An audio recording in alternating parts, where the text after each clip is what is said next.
Talking Birds. Made possible by the generous support of the Birdwatchers General Store, Orleans, Cape Cod. Birdwatchersgeneralstore.com. By Vortex Optics with the VIP warranty. Their unlimited lifetime promise to keep you and your optics covered. Learn more at vortexoptics.com. By Broome, where bird feeding meets innovation. Discover truly squirrel-proof bird feeders, all backed by lifetime care commitment. Broome.com. And by Hog Island Audubon Camp. For full camp schedule, program details, and to register, visit audubon.org/Hog Island.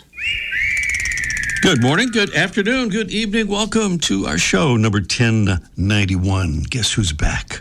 Extra, extra, read all about it. Yes, it's Jimmy the Newsboy, to help us highlight some good stuff you'll find on our Talking Birds Facebook page right now, including a link to the Bird Note piece written by our Debbie Bleacher that we mentioned on the show last week, and a photo story about a South Korean company's solar-powered boat that is cleaning up debris while it ferries passengers across rivers and harbors. It's really cool on our Facebook page right now.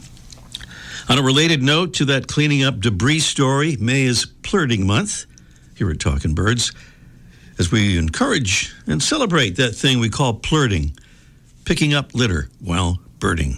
As part of Plurting Month, we've been inviting listeners to send us plurting audio postcards about their plurting experiences.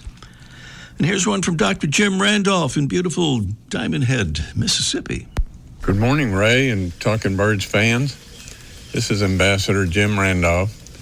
I'm at home today, well, close to home. Right across the street from our house is a huge interstate power line right away. It's also a city park, which means it gets some public traffic and thus some litter. It's a great place for plurting because there's a combination of tall weeds and short grass, and it's surrounded by trees, woods on both sides, which means there are plenty of birds to look at while we're picking up litter. We can double the impact of our plurting by sorting what we pick up and recycling what we can. Happy birding and happy plurting, everyone. Thank you, Jim. Some great ideas there as well. And meanwhile, we're welcoming a new proud plurter. It's Dave from Scotts Valley, California. Dave says he often picks up baking twine at work, left over from hay bales that have fallen apart, to keep hawks from using that twine in their nests. Twine can cause some problems for chicks and parents who can get tangled up in that stuff. And Dave adds, I'm planning to get a foldable bag for plurting like Mike mentioned on the show. That sounds like such an easy and convenient way to be prepared to pick up litter while birding. I think you're right, Dave, and that proves that Mike not only likes things that are easy and convenient, but he really does come up with some good ideas from time to time. So thank you, Dave, for taking the proud plurter pledge. That's right, easy to say. A proud plurter. Iron-on patch is on its way to you, Dave. Meanwhile, of course, we'd like to invite more listeners to become proud plurters, pledging to pick up litter while birding. If you'd like to do it, you can take the pledge via the Get Involved tab at talkingbirds.com. Mystery bird, anyone?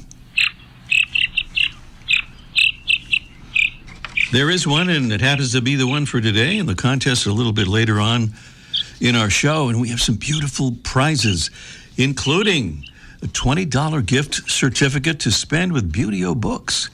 Plus, from Fresh Cut Paper, 5 of those gorgeous, beautiful bouquets. Trust me when I say you will love each bouquet. Our prize is there for the contest this morning. And some clues leading into the contest.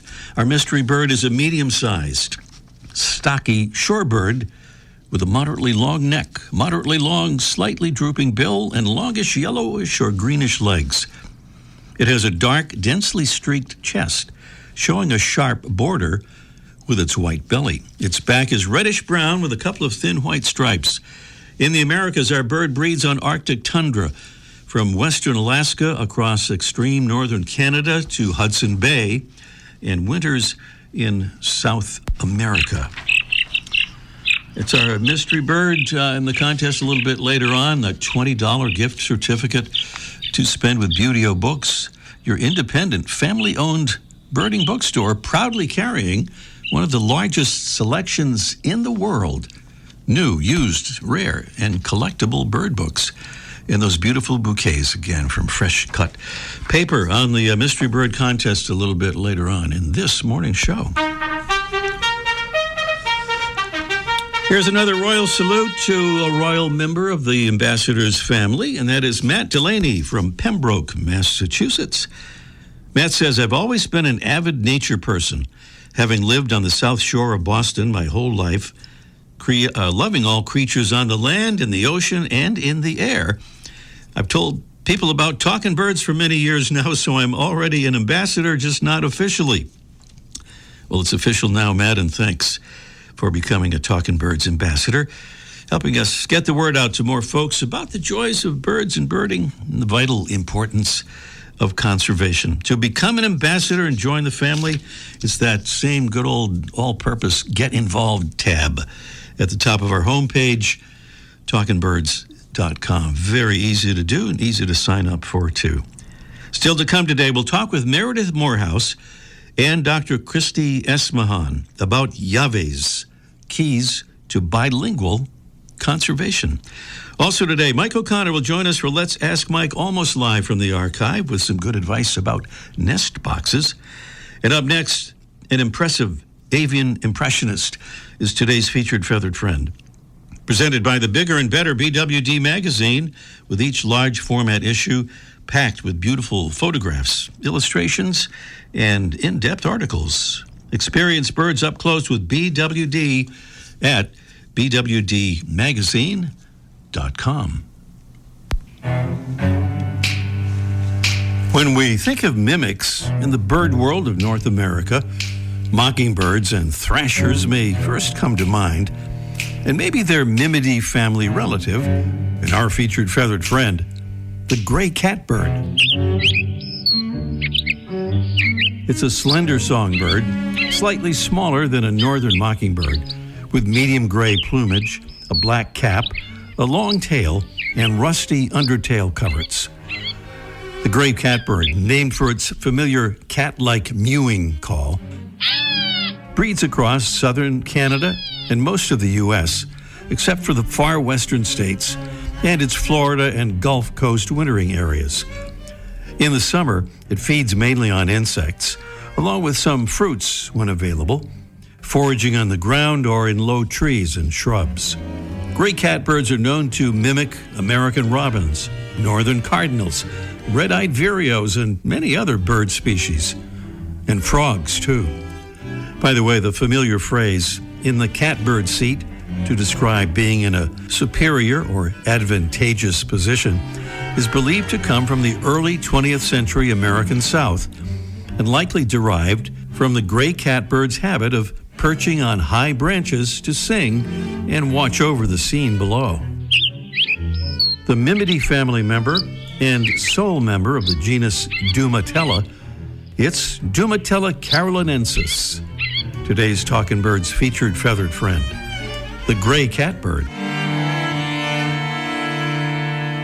Well, we have two guests this morning. One is based in Casco, Maine, and one in Madrid, Spain, although she's coming to us this morning from Houston, Texas. That's Dr. Christy Esmahan. She holds a PhD in molecular biology from the Universidad de León, Spain. She's taught at the high school and college level on topics including, but not limited to, life science, biology, environmental science, and Spanish. Meredith Morehouse is an international conservation specialist with a master's in environmental management from Duke University, who's done work in grants program coordination and communications at U.S. Fish and Wildlife Service, shorebird conservation and outreach at Manomet, Western Hemisphere Shorebird Reserve Network, and foreign language teaching in English and Spanish. We're giving a clue here as to what we're talking about, I think, this morning. They are co-founders of a company called Yaves, Keys to Bilingual Conservation. Good morning, Meredith and Christy. Good morning. Good morning, Ray. Buenos dias. Buenos dias. Meredith, you say you founded Llaves.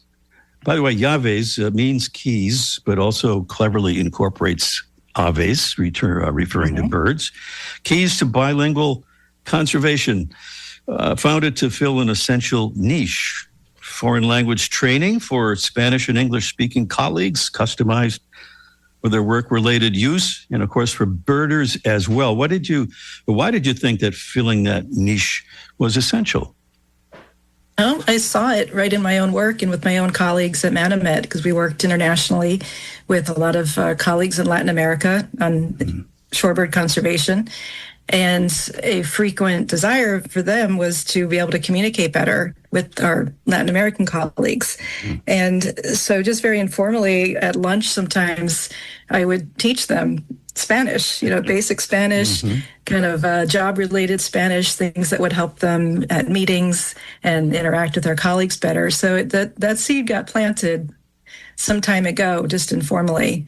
And then when I was laid off from Animet, looking to reinvent myself, I remembered that. And it just sort of grew from there. Like, there is this need, and people who want to learn Spanish, they need to take it either as a night course or weekends, and who has time for that? Exactly. So, especially just to learn tourist Spanish. So, so the idea here is to actually teach them the Spanish that they need for doing their job. Well, Krista, you're a passionate conservationist as well as a birder and scientist and teacher of many subjects, Spanish among them. And you taught Spanish for birders to Meredith. What was your reaction? Yeah. What was your reaction when Meredith contacted you about this bilingual conservation idea? Well, I must say I was surprised. I mean, it's not often a total stranger reaches out to you on the internet and says, "Hey, I'd like to go into business together." And I mean, I was living in Texas at the time, in Austin, and she was in Maine, so there wasn't a chance we could meet in person. It was during COVID, so I had to think about it for a minute before I went for it. just for a hot minute there. Well, we're talking about working with colleagues and professionals, but one of the courses is Spanish for birders, preparing you for birding in Latin America. What can you tell us about that course?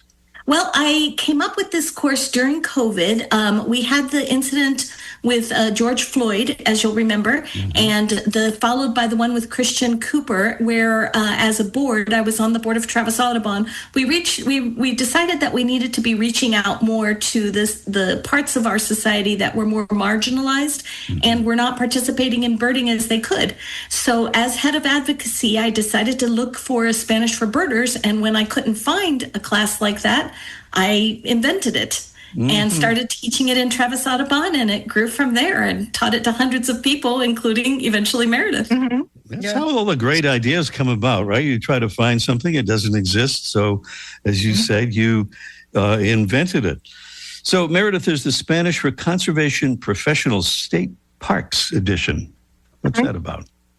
Yeah, that's a course that we created that fills that niche for park rangers and other staff at parks, state parks that have like visitor services as part of their work, and they work with Spanish-speaking visitors.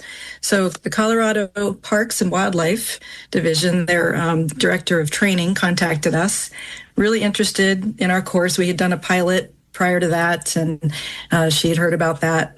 And so, yeah, they've hired us a few years ago, and we've been teaching for them for a few years, several years, 3 maybe.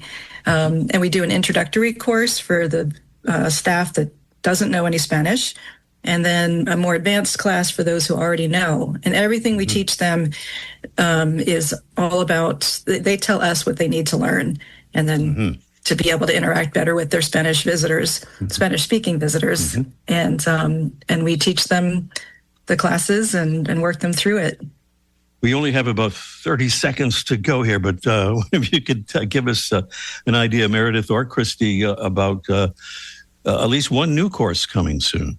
So National Audubon contacted us about a Spanish for their avian scientists, and another research group contacted us from New York about Spanish for ecologists. So we are developing both of those courses, and as well as the Spanish for wildlife law enforcement. So our classes are growing and growing. Wonderful, wonderful stuff for professionals and for birders in general. We've been talking with Meredith Morehouse and Dr. Christy Esmahan about Yaves, Keys to Bilingual Conservation. There's lots more where this came from via their website, which is bilingualconservation.com. Or if you just do a search for Spanish for birders, it'll come up pretty quickly. But or the BWD ad on page 25. That's right, BWD magazine, right? Page 25 Yep, that's the current issue.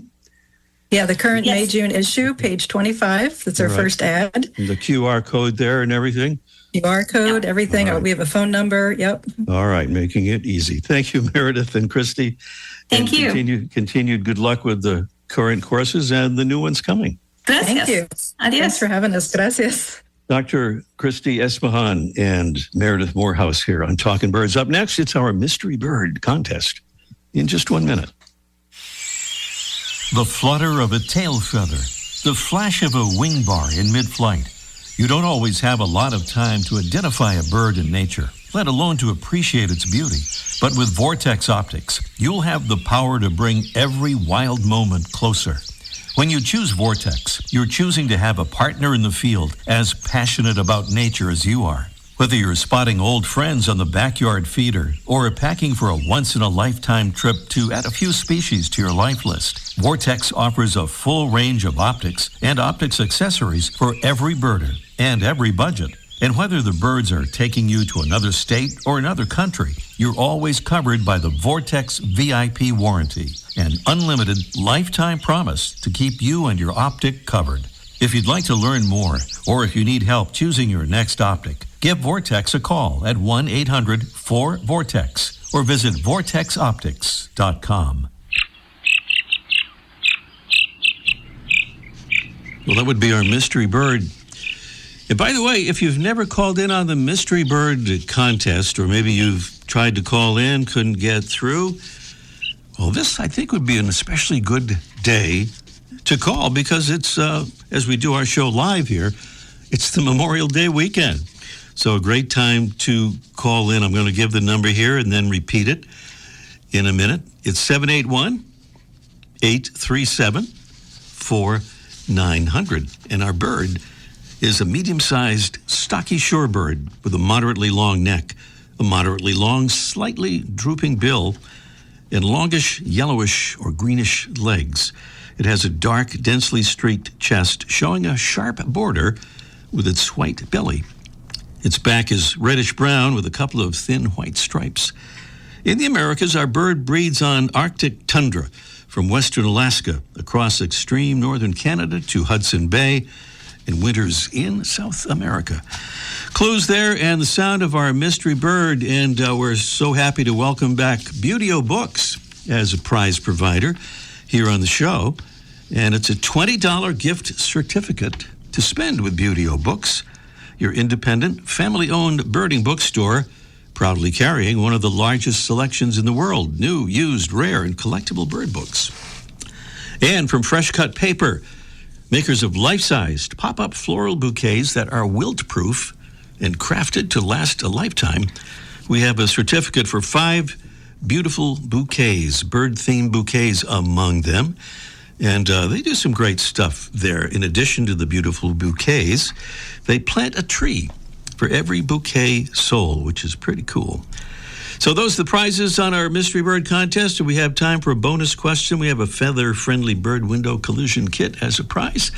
So please give us a call, and call as soon as possible at this number, 781-837-4900. That's 781-837-4900. Meanwhile, Let's Ask Mike, almost live, coming up next. Let's Ask Mike in just 1 minute. Squirrels have one mission in life: eat your birdseed. They hang, they swing, they stretch, climb, and plot their next move. For squirrels, your bird feeder is the ultimate prize. But now, they've finally met their match. Introducing the Squirrel Buster Evolution. When a squirrel climbs onto the feeder, its own weight automatically closes access to the seed, stopping the theft instantly while birds continue to feed comfortably. No batteries, no tricks, no complicated setup. Just smart, proven squirrel-proof technology that works day after day, season after season. That's why the Squirrel Buster Evolution was named Best New Birding Product of 2025 by the Wild Bird Feeding Institute. So let the birds enjoy the feast, and let the squirrels keep trying. Look for the Squirrel Buster Evolution at Brome.com or at your local bird shop. Mike O'Connor is down there at the famous Birdwatchers General Store on the famous Cape Cod, and he joins us right now, I think, with a couple of different topics there. Maybe he doesn't have any topics at all right now because we don't seem to... I think I hung up on Mike. You hung up purpose. on him. Yeah, I can't, don't blame you, but you know, we'll get him back again in any case. I don't know if I should tell this, but should I tell about Mike's coffee problem? No, I won't say it because he's probably upset enough already with his coffee problem this morning. But we have a couple of topics, and I think we even maybe have Mike. Are you there, Mike? Man, it's been a rough morning. I don't even want to get into it right now. Yeah, I'm sorry. I probably shouldn't have mentioned it at all about your coffee problem. But things happen to the nicest people. That's exactly right. And even in this case, it happened to you. I don't know what I meant by I meant that in the nicest possible way. I can assure you. So let's see. I think you were going to recommend a particular type of wood for nest boxes, and also some. Yeah, and before I begin, speaking of nice people, we had Russ and Connie in from the state of Indiana, and they stopped by the store, and they're really, so far they're the nicest people I've met from Indiana. They were just so nice and pleasant, and they came in, and they're big Talking Bird listeners, so I just want to give them a little shout-out. All right. But anyways, back to a couple of things. First of all, my wife, I don't do social media, so I have no idea, but I know people do, and my wife was saying there was debate on how to make a birdhouse and what wood to use, and people were trashing certain woods, and certainly don't want to use chemically treated wood, but they were talking about don't use cedar. Cedar is a tremendous thing to use for birdhouses. I couldn't recommend that enough. It lasts forever. The birds like it, and I have a lot of nest boxes, and the birds use them for decades, and they're all cedar. There's no side effects, so don't start that nonsense on social media. The cedar's no good. As a matter of fact, I had one pine box, and with great crested flycatchers in it, and it wasn't cedar. And the insects, because insects avoid cedar, they climbed into the pine box, and it was mites, and they kind of took out the whole family. So What do people say? What do people say is the problem with it? Why did they? I don't know. It's just my wife passed it on. That's all I'm going to say. I wasn't reading it. I don't know. Right. I don't know. Maybe I think because cedars, the bugs don't like it, so maybe they thought the birds wouldn't like it, or there's a fume, or something. Because cedar forest, there's not a lot of insects in a cedar swamp, so. Maybe they're just, I don't know. Who knows? Well, when you talk to your wife again, if you ever talk to her, I mean, maybe you can. She's all buying a coffee maker, so I can't even talk to her. All right, we got cedar for the nest boxes, and I thought balsa wood would be good. It's nice and light, but probably that's not a good one. No, then they float away. And then they float away, and then you got to put another one up there out of cedar. All right, Mike, thank you. We'll talk to you next week. Sounds great. All right, thanks. Bye-bye. The Seabird Institute's Hog Island Audubon Camp, celebrating its 90th anniversary, hosts 5-night immersive educational programs for adults, teens, and families. Through these sessions, taught by the world's leading naturalists, ornithologists, and artists, Hog Island campers deepen their relationships with the birds and the ecosystems around them. For more information, full camp details, and other program offerings, visit hogislandaudubon.org. That's hogislandaudubon.org. Continuing on with our mystery bird contest, just a quick description again. A medium-sized, stocky shorebird with a moderately long neck, slightly drooping bill, yellowish or greenish legs, and that dark, densely streaked chest shows a sharp body with its white belly. What would that bird be? 781-837-4900 is the number. And Bill is in the state known as the Constitution State, also known as the Nutmeg State. And I've just learned this morning it's also known as the Land of Steady Habits. It's the state of Connecticut. Good morning, Bill. Good morning. Good morning. I don't know if you know that nickname, the Land of Steady Habits. I have heard it, yes. Yeah, okay. We don't know what it's about. I don't know the history of it, no. All right. Well, will you research that, Bill, and get back to us? You got it. All right. But for now, Bill, it's the Mystery Bird Contest. What do you say in that regard? I was thinking pectoral sandpiper. That's what it says here on the paper. Yeah. Pectoral sandpiper is the one. A pretty cool shorebird for sure, and that is the correct answer in our Mystery Bird Contest. So, Bill, we have those beautiful prizes for you, which we will send to you if you'll stay on the line. But first, it looks like we have time for a bonus question if you would be interested in tackling that. I'll give it a try. All right. So a recent report says that some birds have recently become increasingly involved in nidification. What is this nidification thing in which birds are getting involved lately? Is it A, migrating north, C, or rather B, building nests, or C, growing new feathers? It is one of those three things. What do you say, Bill? I'll go with C. C would be growing new feathers. That certainly sounds reasonable, but according to this music we're hearing, that is... It's building nests. Nidification is the act or process of building a nest. It comes from the Italian word nidificare, which is based in turn on the Latin words for nest and building. We're learning all this stuff. We're learning about Connecticut being the land of steady habits and all of this sort of thing. But in any case, Bill, we have those other beautiful prizes for you. And as I said, stay on the line. We'll get them out to you. Thank you very much. All right. Thank you, Bill. Down there in, we'll call it the Nutmeg State here. That's Connecticut. And Bill correctly identifying the pectoral sandpiper as our mystery bird. That's about it for our show this morning. On next week's show, we have a kind of a really different, interesting guest. His name is Hugh Leake, and he's at a place called Potrero Nature. Now I'm going to forget the exact name. Nature Ranch.